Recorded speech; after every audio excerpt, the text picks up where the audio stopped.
நம்ம இன்னைக்கு new pattern saree குச்சி எப்படி போட போறதுன்றத பார்க்கலாம். அதுக்கு கோல்ட் பீட் எடுத்துர்க்கேன். silk thread ஃபர்ஸ்ட் நம்ம இந்த கலர்ல தான் போட போறோம்.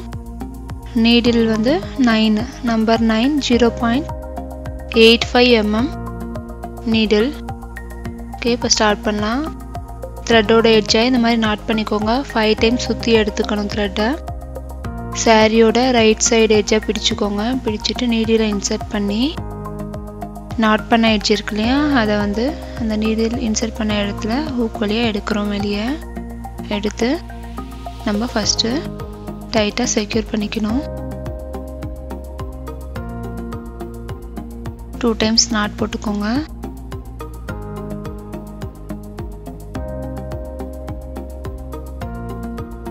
நாட் போட்டுட்டு உங்களோட லெஃப்ட் ஹேண்டில் த்ரெட்டை இந்த மாதிரி டைட்டாக சுற்றிட்டு சாரியில் பிடிச்சிக்கோங்க. ஒரு ட்ரையாங்கிள் ஷேப் இருக்குது பாருங்கள் த்ரெட்டு நம்மளோட ஹேண்டுக்கும். இப்போது இந்த நாட் பண்ண பக்கத்தில் நீடில் இன்சர்ட் பண்ணி சிங்கிள் crochet போடுறேன். போட்டுட்டு 2 டைம்ஸ் சிங்கிள் crochet போட்டுட்டு ஒரு பீட் இன்சர்ட் பண்ண போகிறேன்.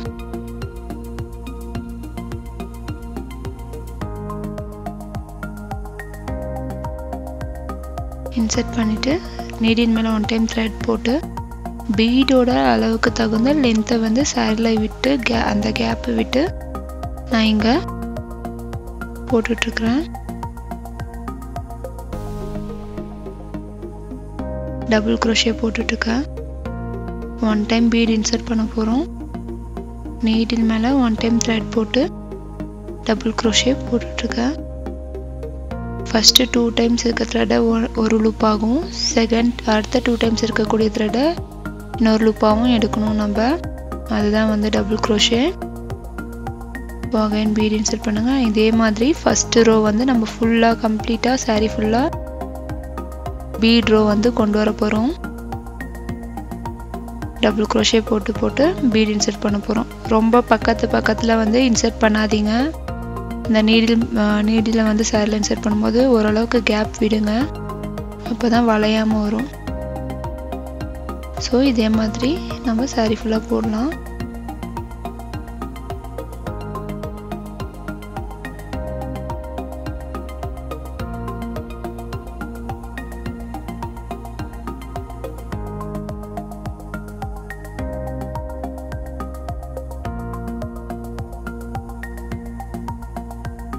பாருங்க என்னோடதுல எவ்வளோ கேப் வருதுன்னு. அந்த பீடுக்கு தகுந்த கேப் விடுங்க.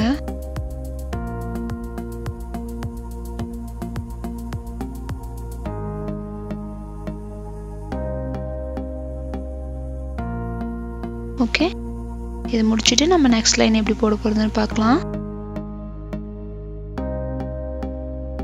நான் நெக்ஸ்ட் ரோக்கும் சேம் கலர் த்ரெட் எடுத்திருக்கேன். இப்போ நம்ம அந்த பீட் மேலே ஒரு லைன் வந்து போட்டுட்டு வர போகிறோம் சிங்கிள் crochetல. 2 time single crochet, 2 time single செயினை நம்ம இங்கே வந்து சிங்கிள் crochetல அட்டாச் பண்ண போகிறோம்.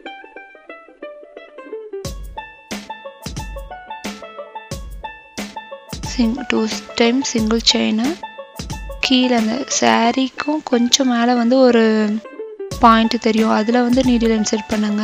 அப்போ தான் உங்களுக்கு வந்து ஃபுல்லாக கவர் பண்ண மாதிரி இருக்கும். அந்த பீடை வந்து நம்ம அந்த எல்லோ கலர் த்ரெட்டால் கவர் பண்ண மாதிரி ஒரு லுக்கு கிடைக்கும் உங்களுக்கு. இது ஓவராலாக முடிச்சிட்டு அப்புறமேட்டு பார்த்தீங்கன்னா பீட் மட்டும்தான் எல்லோ கலரில் ஃபுல்லாக த்ரெட் இருக்கும். பீடு வந்து நடுவில் வந்து ஜஸ்ட் வந்து ஒட்டி விட்டா எப்படி இருக்கும் அந்த மாதிரி இருக்கும், பார்க்க அழகாக இருக்கும். இந்த மாதிரி 2 டைம் சிங்கிள் செயின் அப்புறம் சிங்கிள் crochet நீடில் இன்சர்ட் பண்ணி சிங்கிள் crochet போட போகிறோம். இதே மாதிரி எல்லா பீடுக்கும் போட்டுடலாம்.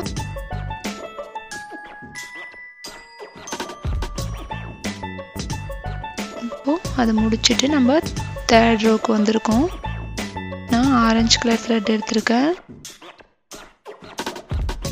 இங்கே வந்து சேம் ஃபஸ்ட்டு டைம் நம்ம எப்படி சாரியில் அட்டாச் பண்ணி நாட் போட்டு லாக் பண்ணோம் இல்லையா, அதே மாதிரி நாட் போட்டு செக்யூர் பண்ணிக்கோங்க.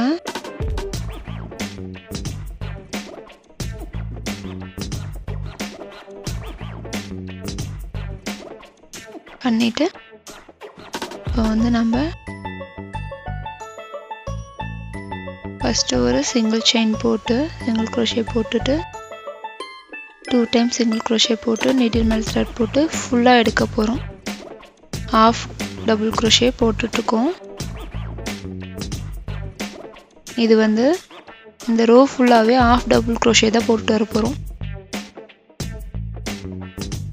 இதுக்கு எந்த கவுண்டிங்கும் கிடையாது. அந்த கேப்பில் வந்து 2 டைம்ஸ் வரும் ஹாஃப் டபுள் crochet. லாக் பண்ணியிருப்போம் இல்லையா சிங்கிள் crochet போட்டு, அந்த இடத்துல 1 டைம் ஹாஃப் டபுள் crochet வரும். ஸோ ஒரு சிலருக்கு வந்து லூஸாக போடுறவங்க டைட்டாக போடுறவங்க இந்த மாதிரி இருக்கிறவங்களுக்கு கொஞ்சம் வேரி ஆகும். நீங்கள் போடும் போது பாருங்கள், ரொம்ப டைட்டாக இருக்குன்னா ஒரு கேப் விட்டுருங்க. அந்த கேப்பில் கூட ஒரே ஒரு டைமு ஹாஃப் டபுள் crochet போட்டுக்கலாம். இது வந்து எதுக்காகனா நெக்ஸ்ட் ரோக்கு இந்த லைன் தேவைப்படுது நம்மளுக்கு, அதுக்காக தான் வந்து இது போட்டுட்ருக்கோம். ஸோ இதில் எந்த கவுண்டிங்கும் வைக்க தேவையில்லை. நம்ம இதை பேஸ் பண்ணி தான் நெக்ஸ்ட் ரோ போட போகிறோம். கீழே இருக்கிறதுக்கும் அதுக்கும் சம்மந்தமே இல்லை. உங்களோட saree லென்த்துக்கு தகுந்த மாதிரி நீங்கள் ஃப்ரீயாக போட்டுட்டு வாங்க. இது அவ்வளோதான்.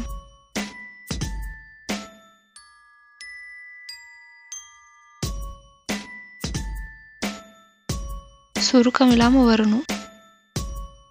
ஓகே, அந்த அளவு முடிச்சாச்சு. நம்ம ஃபைனலாக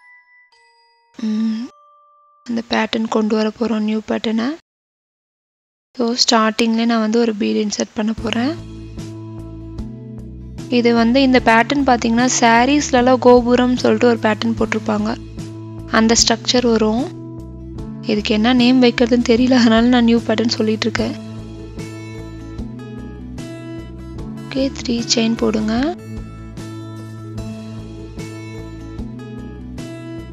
போட்டுட்டு பீட் இன்சர்ட் பண்ணுங்க. பீட் இன்சர்ட் பண்ணி 1 டைம் சிங்கிள் செயின் போட்டு கீழே பீடு கீழே இருக்கும் இல்லையா செயின், அதில் நீடில் இன்சர்ட் பண்ணி லாக் பண்ணுங்க. ஃபஸ்ட் இந்த ரோ போடும் போது மட்டும்தான் உங்களுக்கு கொஞ்சம் ரிஸ்கியாக இருக்கும். இந்த ஒரு லைன் முடிச்சிட்டிங்கன்னா நெக்ஸ்ட் லைன் வந்து இதை அட்டாச் பண்ண மாதிரியே வரும். அதுலேருந்து உங்களுக்கு நல்லா ஈஸியாக தான் இருக்கும். இந்த ஒரு ரோ மட்டும் கொஞ்சம் பீடை பிடிச்சிட்டு அந்த 3 செயினுக்கும் வந்து ஒரு சிங்கிள் crochet போட்டுட்டு வரணும். நீங்கள் போட்டுட்டு கீழே நெக்ஸ்ட்டு ஸ்பேஸில் வந்து இன்சர்ட் பண்ணுங்கள். இன்சர்ட் பண்ணி லாக் பண்ணிக்கோங்க. பண்ணிவிட்டு அதுக்கப்புறம் அதுக்கு அடுத்த செயினில் நீடில் இன்சர்ட் பண்ணி லாக் பண்ணிவிட்டு டர்ன் பண்ணுங்கள் சாரியை. டர்ன் பண்ணிவிட்டு இப்போ நம்ம கடைசியாக போட்ட ரோவில் வரக்கூடிய சிங்கிள் செயின் கேப் இருக்கும் இல்லையா, ஒரு செயின் கேப்லேயும் வந்து நீடில் இன்சர்ட் பண்ணி சிங்கிள் crochet போட்டுட்டு வர போகிறோம்.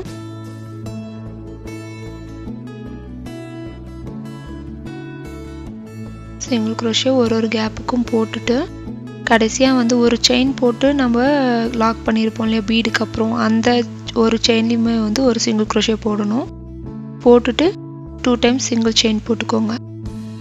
ஓகே, அந்த 3 டைம்ஸ் சிங்கிள் செயின் போட்டு பீட் ஆட் பண்ணோம். இப்போ நெக்ஸ்ட் வந்து இது 5 டைம்ஸ் சிங்கிள் செயின் வந்து கணக்கு வரும்.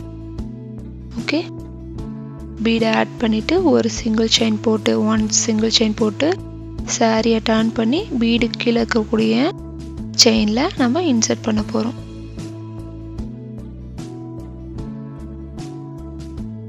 இன்சர்ட் பண்ணி லாக் பண்ணிக்கோங்க. லாக் பண்ணிவிட்டு சேம் அதே மாதிரி இப்போ இந்த லைன் ஃபுல்லாக வந்து நீடில் இன்சர்ட் பண்ணி லாக் பண்ணிட்டு வர போகிறோம். ஒரு செயினுக்கும் ஒரு லாக், ஒரு சிங்கிள் crochet.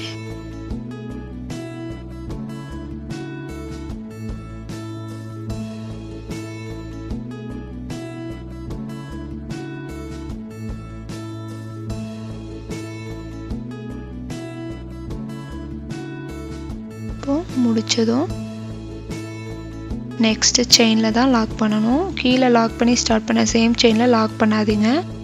நெக்ஸ்ட் செயினில் லாக் பண்ணி அகைன் அதுக்கு அடுத்த செயினில் லாக் பண்ணி ஸ்டார்ட் பண்ணுங்கள் புதுசாக. ஸோ நம்ம ஸ்டார்ட் பண்ணுறதுக்கு ஒரு செயின், லாக் பண்ணுறதுக்கு ஒரு chain, again next line start பண்ணும்போது நெக்ஸ்ட் செயின், இப்படி தான் கொண்டு போயிட்டுருக்கோம். இப்போது அதே மாதிரி அகைன் சிங்கிள் crochet போட்டுட்டு இதுக்கப்புறம் 2 டைம்ஸ் கவுண்டிங் வந்து இன்க்ரீஸ் பண்ண போகிறோம். இதுதான் வந்து middle bead. First single bead எதுவுமே க்ரோஸாக போடாமல் அதுக்கப்புறம் 3 டைம்ஸ் செயின் போட்டு அதுக்கப்புறம் 3 டைம்ஸ் செயின் போட்டதிலே போட்டு முடிச்சிட்ட அப்புறம் 2 டைம்ஸ் செயின் போட்டு இன்க்ரீஸ் பண்ணியிருக்கோம் கவுண்டிங்கை. அது வந்து 5 டைம்ஸ் கவுண்டிங் வந்துச்சு. இப்போ இந்த 5 டைம்ஸில் முடிச்சுட்டு இதுக்கப்புறம் திரும்ப 2 டைம்ஸ் செயின் போட்டு இன்க்ரீஸ் பண்ண போகிறோம். கவுண்டிங் பார்த்திங்கன்னா 7 டைம்ஸ் செயின் கவுண்டிங் வரும். இப்போ இங்கே பீட் இன்சர்ட் பண்ண போகிறோம்.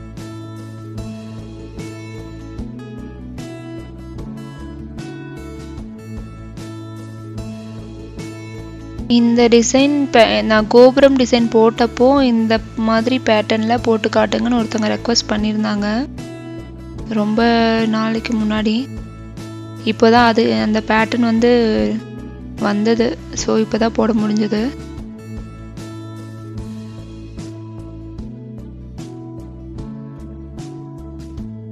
சேம் மெத்தட் தான். ஒரு பீடும் இன்சர்ட் பண்ணிவிட்டு நம்ம ஒரு செயின் போட்டு கீழே அட்டாச் பண்ணிட்டு வரோம். அதே மெத்தட் தான் ஃபாலோ பண்ணணும்.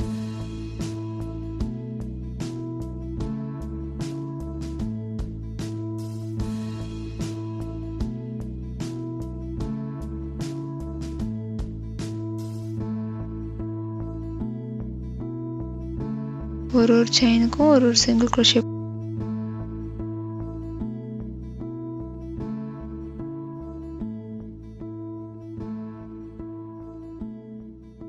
நெக்ஸ்ட் செயினில் அகைன் ஒரு சிங்கிள் crochet போட்டுட்டு டர்ன் பண்ணிக்கோங்க. இப்போது டர்ன் பண்ணிவிட்டு அந்த செயின் மேலேயே வந்து நம்ம சிங்கிள் crochet போட்டு வர போகிறோம். இது எப்படின்னா முன்னாடி போட்டிருப்போம் இல்லையா, அந்த பீடோட லெவலுக்கு கரெக்டாக நிறுத்திக்கிட்டு பீட் அட்டாச் பண்ணி திரும்ப நம்ம டர்ன் பண்ணிப்போம்.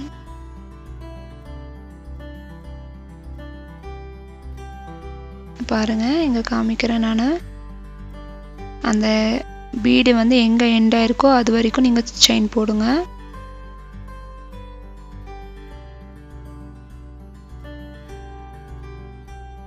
சேம் அதுக்கு ஸ்ட்ரைட்டாக வந்து நிறுத்திக்கிட்டு இங்கே பீடை இன்சர்ட் பண்ணிக்கோங்க.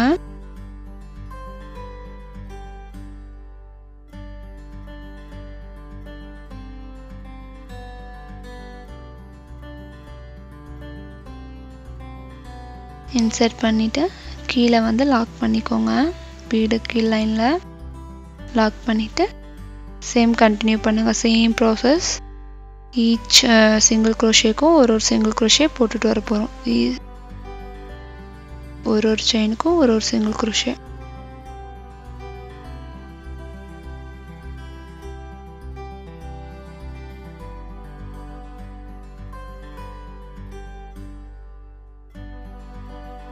முடிச்சதும் கீழே வந்து நெக்ஸ்ட் செயினில் லாக் பண்ணணும்.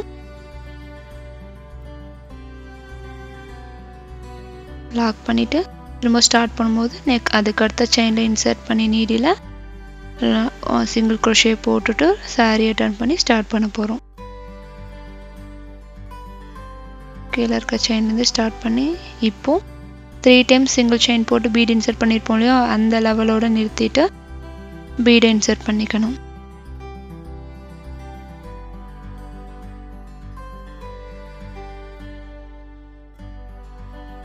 பாருங்கள் அந்த பீடுக்கு நேராக நான் வந்து நிறுத்தியிருக்கேன். ஸ்டாப் பண்ணிவிட்டு பீடு இன்சர்ட் பண்ணிக்கோங்க.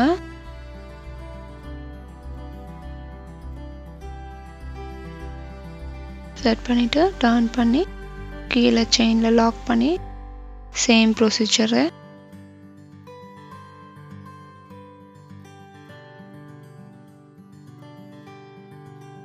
ஸோ நான் வந்து இந்த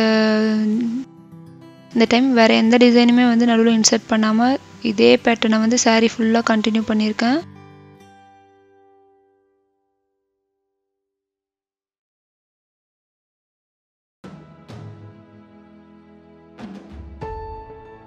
இது நம்மளுக்கு சாரியில் வந்து அந்த டிசைன் பிரிண்ட் பண்ணால் எப்படி இருக்கும் அந்த மாதிரி ஒரு ஷேடு கொடுக்கும். நீங்கள் இதே பேட்டர்னை ஃபுல் சாரிக்கும் போட்டிங்கன்னா. இப்போ கடைசியாக சிங்கிள் பீட் இன்சர்ட் பண்ணுறேன். இன்சர்ட் பண்ணிவிட்டு லாக் பண்ணும் போதுமே நான் நெக்ஸ்ட் செயினில் தான் லாக் பண்ணியிருக்கேன். லாக் பண்ணிவிட்டு ஒரு பர்டிகுலர் கேப், இப்போ நான் வந்து 4 டைம்ஸ் கேப் விட போகிறேன். உங்களுக்கு இன்னும் லென்த்தாக வேணாலும் விட்டுக்கலாம். இல்லை டெசல் கட்டணும்னு நினச்சிங்கன்னா இந்த இடத்துல வந்து ஒரு செயினுக்கும் லாக் பண்ணாமல் 4 டைம்ஸ் சிங்கிள் செயின் போட்டு நம்ம அந்த 4 டைம்ஸ் செயின் கேப்பை விட்டு லாக் பண்ணிக்கோங்க. லாக் பண்ணிவிட்டு அந்த கேப்பில் நீங்கள் டெசல் கட்டிக்கலாம். இது உங்களோட விருப்பம் தான். என்னோடய பேட்டர்னுக்கு நான் இந்த மாதிரி இருக்கட்டும்னு கண்டினியூ பண்ணிகிட்ருக்கேன். ஸோ இதை ஃபுல்லாக முடிச்சுட்டு நம்ம எப்படி இருக்குன்னு பார்க்கலாம், டிசைன் எப்படி வந்திருக்குன்ட்டு.